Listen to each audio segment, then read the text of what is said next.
can inform that with Kenya's updated nationally determined contributions, we this time have included a range of ocean climate actions, such as conservation of mangroves and associated blue carbon ecosystems.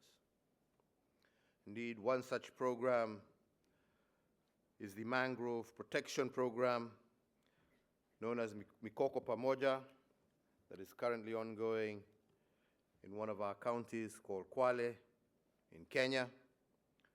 And this was the first mangrove blue carbon project in the world.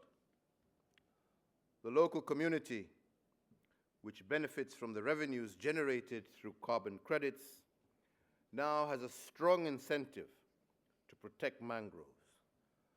It is a win-win scenario in which communities earn income, while at the same time enabling us to protect the mangroves. Another interesting initiative is a program that supports women through seaweed farming. Again, in another county of Kenya, of Kwale. This has grown from experimental farming to a thriving cottage industry that produces soaps and lotions and shampoos. And researchers from our Kenya Industrial Research and Development Institute support the women to produce these cosmetics. Ladies and gentlemen, these are just a few demonstrations of how ocean research and knowledge can transform policy and practice to sustainably produce from the ocean. Unfortunately, all these projects that I've mentioned are all relatively small. The scope and quality of research required to inform ocean action at scale carries a high price tag and often needs to be undertaken over a long period. This is the key challenge that the ocean decade currently faces. Indeed, funding for research that the ocean decade has managed to raise since 2021 is minuscule relative to the kind of knowledge that we require them to produce. Kenya recognizes the very unique role of early career ocean professionals and youth in protecting our oceans and in creating a greater understanding of human connectivity to the oceans. And it is for this reason that we have upscaled capacity-building activities such as fish farming in the mudflats along the coastal strip, tree planting including mangroves, crab farming, business development studies, and table banking initiatives, all aimed at our youth. Through conferences and Blue Talks, Kenya continues to raise awareness of the need to increase investment in ocean science. In addition, as government, we have also mobilized at the regional and global levels. Moreover, Kenya has also established a maritime academy to enhance maritime literacy as well as skills. Ladies and gentlemen, the Intergovernmental Oceanographic Commission Ocean Teacher Academy is hosted in Kenya. The Academy continues to organize and to facilitate ocean-based and aquatic science, prioritize programs for our region. I would like today to invite like-minded institutions to partner with this academy to spearhead ocean literacy and aquatic science programs across the African continent. Ladies and gentlemen, in conclusion, I only wish to highlight the importance of the call to action that we are all making today. Our message is clear. The time for action is now.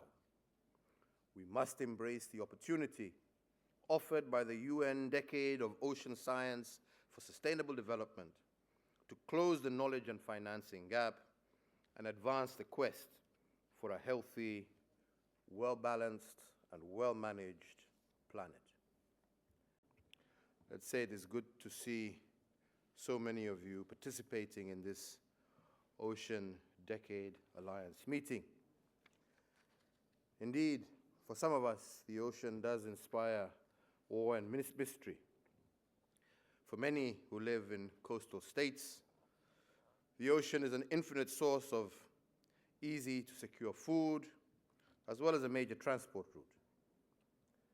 But a small group of knowledgeable scientists recognizes that the ocean is not just the heartbeat of our planet, with tremendous potential to drive our economies and feed our people, but it is also under severe stress from human action.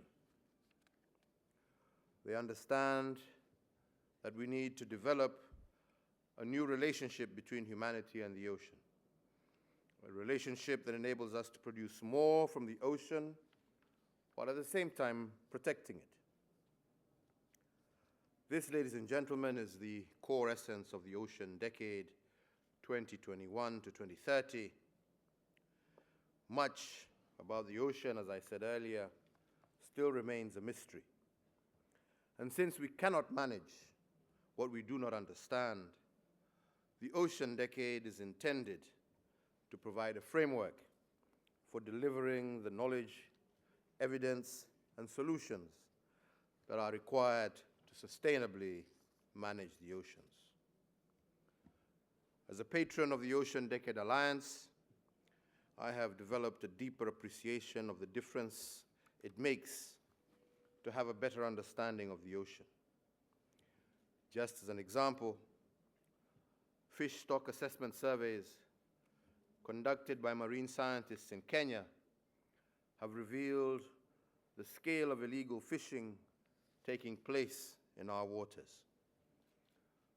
Distant water fishing vessels were carting away so much of the high-value fish that the shoals were getting smaller and smaller.